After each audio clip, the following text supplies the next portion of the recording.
Hello and good evening. I'm Melissa Idris. And I'm Sharad Kuttan. Welcome to Consider This. This is the show where we want you to consider and then reconsider what you know of the news of the day. This year, we mark World Refugee Day with a sobering statistic. The number of forcibly displaced people globally has surpassed the 100 million mark, or more than 1% of the world's population. The theme of this year's World Refugee Day is the right to seek safety, and this includes safe passage and through open borders, not forcing anyone back if doing so would jeopardize their life or their freedom, and non-discriminatory, humane treatment. Joining us on the show tonight, we have Muhammad on the line. He is a refugee living in Malaysia, and because of this precarious status in the country, he has asked to remain anonymous. Muhammad, thank you for joining us today on the show. Can you begin by telling us a little bit about your story, about where you're from and how you came to be here in Malaysia? Thank you very much for having me. So I came to Malaysia in 2012 because of the war in my home country. When the war started in Syria, my family and I were living very peacefully before that in the village. My siblings and I go to school. We had a very happy, normal life, just like anybody. And just in a blink of an eye, everything turned upside down. The war started. We seen bombs flying above our homes and hitting the villages next to us, and everything destroyed. I had since the war started until now, I've lost about 12 cousins because of the war. So the situation in my country at that time was traumatizing, and I'm very grateful that my family took action very quickly to remove us to a safer place, and that's why we came to Malaysia. And the reason we chose Malaysia is because at that time, before the war in 2006, there was a Malaysian family who used to live with us in Syria. They were studying there, so we met them in Syria. We become very close. And they were struggling financially, so we took them to live with us.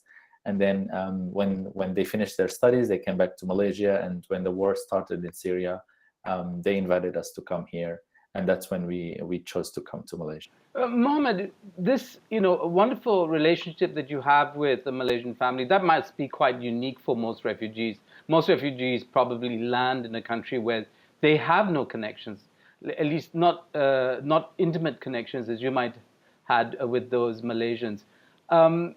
Did that shape your experience, or has it shaped your experience here in more positive ways than, say, other refugees that you know of? I would say yes, to a certain extent. When we arrived in Malaysia, they welcomed us from the airport. We stayed at their house for a few weeks until we found a house for rent. And then they helped us to find a job for my father and so on and so forth. They took us around the country. They took us to their kampung in Terengganu. We tried all the local food. So of course they did help us adjust to Malaysia in the beginning. And I think we were very fortunate because of that. And I always like to share this story to others, to tell them that when they were living with us in Syria, when they were struggling financially and they needed help at that time, we didn't look at their race, religion, or where they came from. We just helped because they needed help. And that should be how we as human beings should go forward. Like whenever we come across somebody who needs help, we should just help, because you never know what can happen to you tomorrow. And that's exactly what happened to us. If you ask us 12 years ago that one day we will become refugees and come to Malaysia, and this same family that we help will help us back, we will tell you that is impossible. But that is exactly what happened.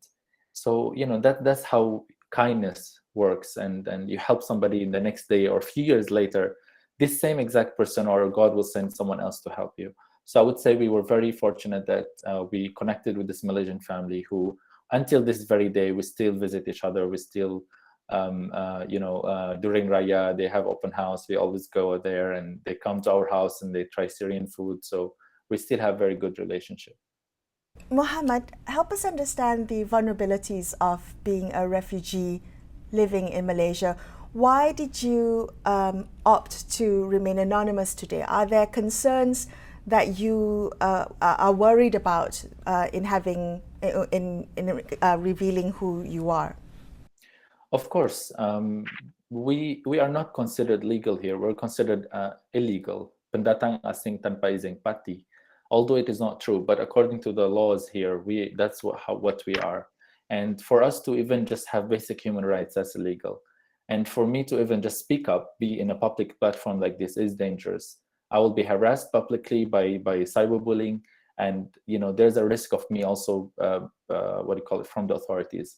Back in 2014, I was arrested by the immigration, and I was detained in the immigration detention center because I was working in a restaurant to help my family. I was only 14 years old at that time. So of course the risk is always there. And this is just one out of so many issues that refugees have to go through on a daily basis while living here in Malaysia. Why have you not been able to, or your family been able to get refugee status? And does refugee status, I mean, that's conferred by UNHCR, is it the protection, a sufficient protection for refugees? My family and I are recognized refugees. We already went through the refugee status determination, and we were granted the refugee status here in Malaysia. The next step is, of course, resettlement, or going what do you call voluntarily return if the situation in Syria becomes better. Resettlement only is very, very low, like only less than 1% chances each year of people who get resettled to a third country where they will have somewhat some rights. But in Malaysia, there are people who are even second and third generation of Rohingya refugees, for example, who are still waiting on resettlement. And my family, we have been here for 12 years and still waiting on resettlement. So in terms of the refugee status, my family and I, we do have it. But even if you are recognized by UNHCR as a refugee, you still do not have basic rights here in Malaysia. The laws in Malaysia will still consider you as pati, pendatang asing tanpa izin, and you'll be treated the same way as any other migrants who are undocumented.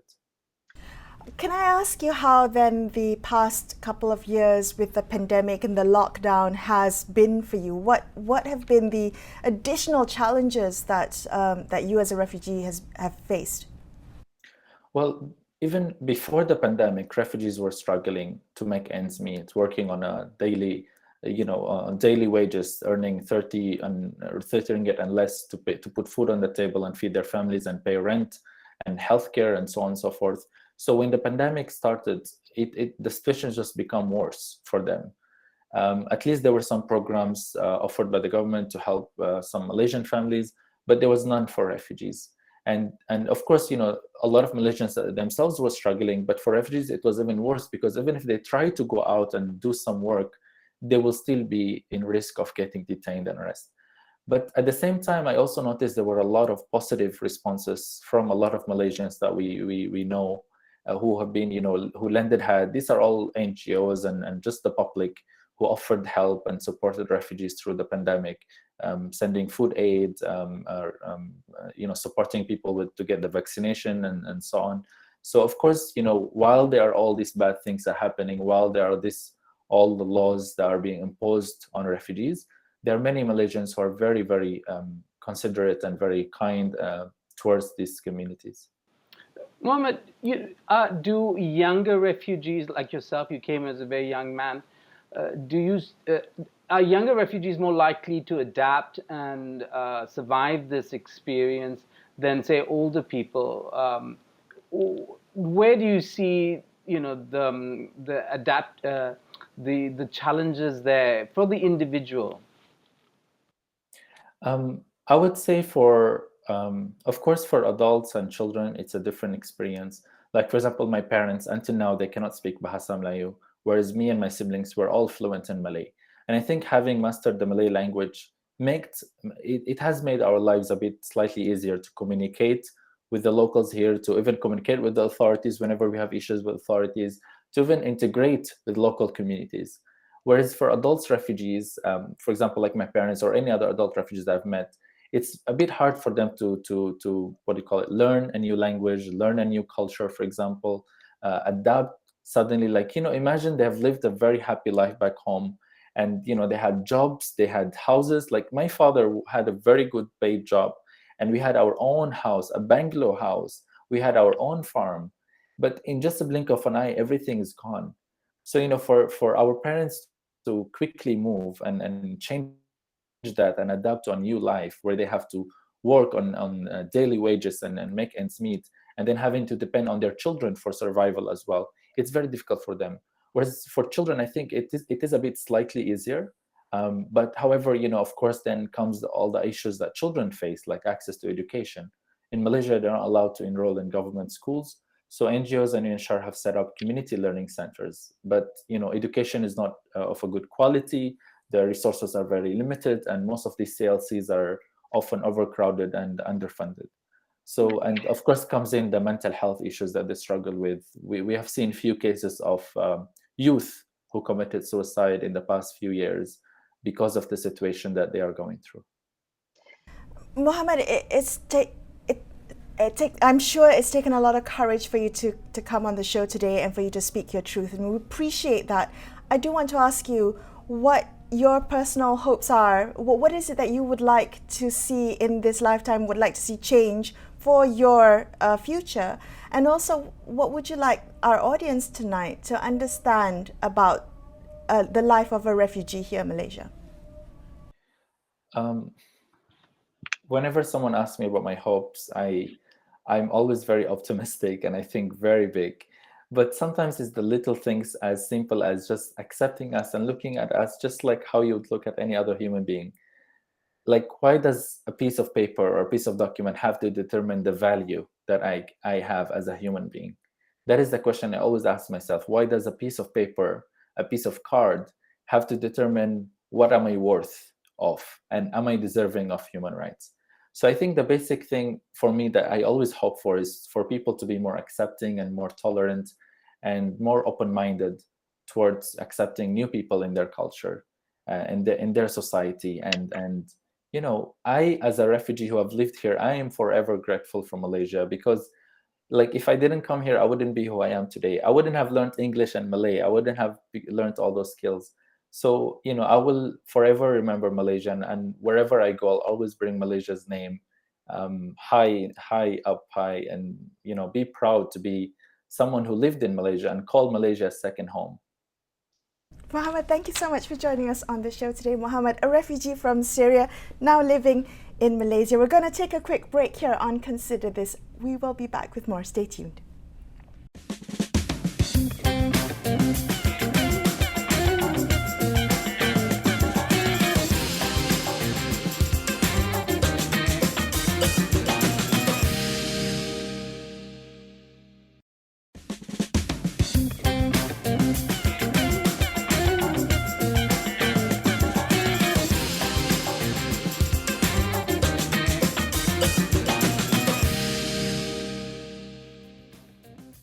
Hi, thanks so much for staying with Sharad and I on Consider This. June 20th marks World Refugee Day, which is an occasion to build empathy and understanding for the plight of refugees and to recognize their resilience in rebuilding their lives.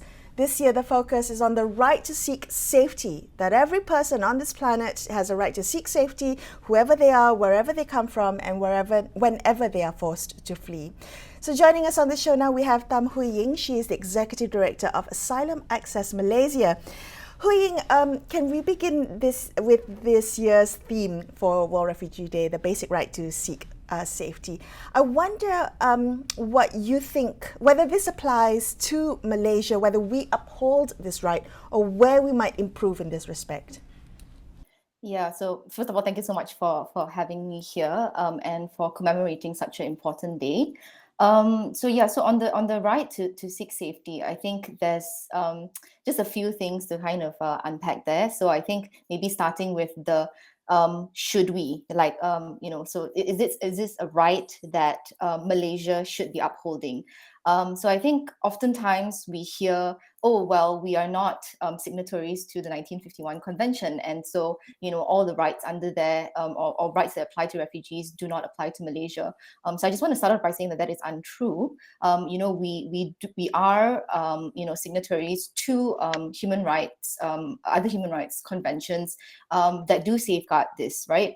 This right to safety. In particular, I wanted to sort of highlight the Universal Declaration of Human Rights that very specifically sort of mentions, right to seek asylum. And also just to say that Malaysia is part of that by virtue of being just a member of the UN, and also the fact that we are currently a member of the Human Rights Council of the UN. I think all of these kind of I think it's an imperative for us to ensure that we abide by all these rights that are enshrined in these international human rights treaties. As to your sort of question about are we doing it? So I think we just need to sort of look at how we've been, whether we've been applying it, right? So take, for example, the most I think the most like the clearest example of where this right to safety shows itself is when we're talking about boat arrivals, right? Refugees arriving on our shore. And in that instance, we've seen in the past few years, sort of boat pushbacks or detention of people who have been allowed to disembark. And all of that is in violation of, the right to seek asylum. And so, yeah, I would say that, like, our track record in terms of, upholding this right isn't too stellar, that's for sure. Right. And if we were to zoom out and take a broader view, I mean, you heard Mohammed's very moving account of his experience, his lived reality as a refugee here in Malaysia. What struck you the most about what he was saying, Hui Ying, as someone who works with the refugee community, with asylum seekers? Did any of that come as a surprise to you? Did it already confirm what you had already heard from other refugees and asylum seekers? Yeah, I don't think, unfortunately, nothing that was said actually came as a surprise to me in terms of these experiences as a refugee in Malaysia. I think to highlight sort of in particular, one of the things that he mentioned about documentation, right? And just sort of like bring us back to sort of the treatment of refugees in Malaysia. So I think, just the fact that we don't have any legislative or, administrative framework to recognize and govern the rights of refugees, I think that's a very important point to sort of emphasize. Because what this means is that this lack of recognition and protection really like raises significant challenges for the lives of refugees in Malaysia, right? And it sort of permeates every aspect of their lives. So we can talk about, starting from the most basic, lack of freedom of movement. The fact that you are treated as a quote unquote illegal immigrant means that you anytime you sort of step out, there's always the threat of arrest and detention. And I just wanted to sort of highlight that as of 11th of October 2021, according to government statistics, there are around more than 1,400 children in detention across Malaysia. So this is something that's quite concerning. I mean, in terms of the sort of arrest and detention of refugees. Then we talk about education. So just the lack of access to formal or quality education for refugee children. Then we talk about healthcare, right? The fact that they do not have status in Malaysia means that they are unable to access safe, affordable, and quality healthcare. And in addition to which, there is this threat of arrest and detention when you are sort of like trying to get access to healthcare as well. Then I think one other thing as well, which is quite an important aspect of a person's life, is livelihood, right? The right to work. And so again, here as treated as undocumented persons, you don't have access to formalized, safe, and sustainable work. And so most refugees have to work. I mean, it's a matter of survival, right? And so they often work in conditions that are, what we call the 3Ds, dirty, difficult, and dangerous, and are often subjected to quite a lot of exploitation. So I think that, just sort of stemming from the lack of documentation and just how this lack of protection and recognition sort of permeates every aspect of their lives. And right, this Hui, I just want to say that, it seems that we come back to this every year. And every time we talk about refugees or in the media, it's about whether we should this year confer the rights to something as simple as the right to make a living, knowing the realities, as you put out, the exploitation that comes from their vulnerabilities caused by their status. But we never seem to move. And I'm wondering if this is a problem of a political establishment that, on one hand, will speak of compassion for any number of refugees around the world, but can't seem to find that same compassion for what is happening here, for what is happening to the people who they have allowed to live here. And as an activist, you must find this galling. No. Yes, absolutely. As you mentioned, like this is something that's been going on for like years, right? Decades. And we keep going back to, we keep making excuses about how, oh, we haven't ratified this. And, as I mentioned, it's not about ratification. We have laws that can provide protection for refugees that you just need to implement properly. We have, laws that you can amend to, domestic laws that you can amend that that can incorporate sort of refugee protections, right? So really, it boils down to a question of political will, right? Like, are you willing to make, are you willing to sort of, make these, realize these commitments that you have made in the international field, right? And I think that's, I think that's a very important sort of question to ask. It's like, why do you, how can you say one thing in the international sort of arena, but then not practice it in Malaysia, right? Like, call out the disconnect and call out the hypocrisy, right? Can I ask you about public buy-in? I mean, I'm just wondering because it feels as though, again, as Sharad said, when we speak about this every year, but it feels that almost every year the rhetoric around migrants and refugees tend to become even more polarized. Do you think that public attitudes are shifting, and what might make a more compelling argument if the rights-based argument doesn't seem to be landing with public? Yeah, so I would sort of look at it as like kind of like, what are the biggest challenges facing us, right? And I sort of summarized it into 3 words. So discrimination, prejudice, and ignorance, which is all sort of, which sort of goes to that sort of public sentiment that you were sort of alluding to, right? Yeah. And I think that it's sort of really important to address that. So, and I think that we need to also sort of understand where that is stemming from, right? Where is this discrimination, prejudice coming from? And I think that it's sort of linked to that ignorance, right? Not understanding why refugees are here, what they do here, and how they survive. And there's a lot of misinformation that's been spreading around refugees, which I think needs to be addressed, right? So I think really like targeting, like sort of addressing those root causes is really important here. And I'm really sorry, I missed the second part of your question.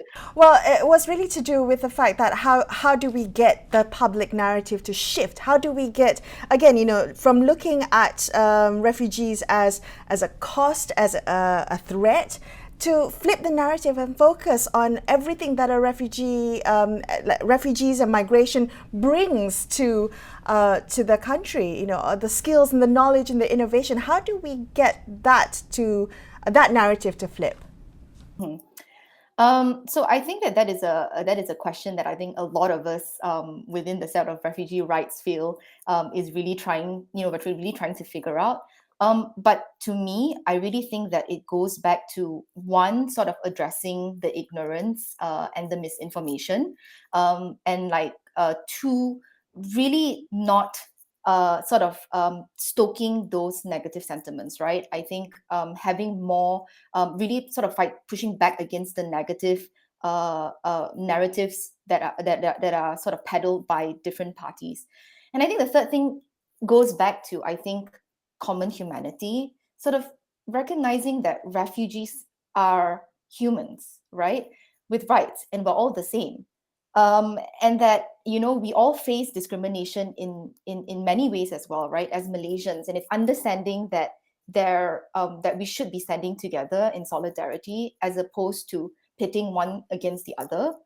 And I think that like it's just going back to that, like going back to like compassion and like common humanity, like which sounds very idealistic. I take it, but I do genuinely feel that that's what we need to go back to. We've somehow, I feel, forgotten, especially in the past 2 years with pandemic and all of the things that plague us in our daily life. Sometimes I think it's you lose sight of that. Yes. Hui Ying, thank you so much for joining us on the show today. Tham Hui Ying, therefore, the Executive Director of Asylum Access Malaysia. And that wraps up this episode of Consider This. I'm Melissa Idris. And I'm Sharad Kuttan, signing off for the evening. Thank you so much for watching, and good night.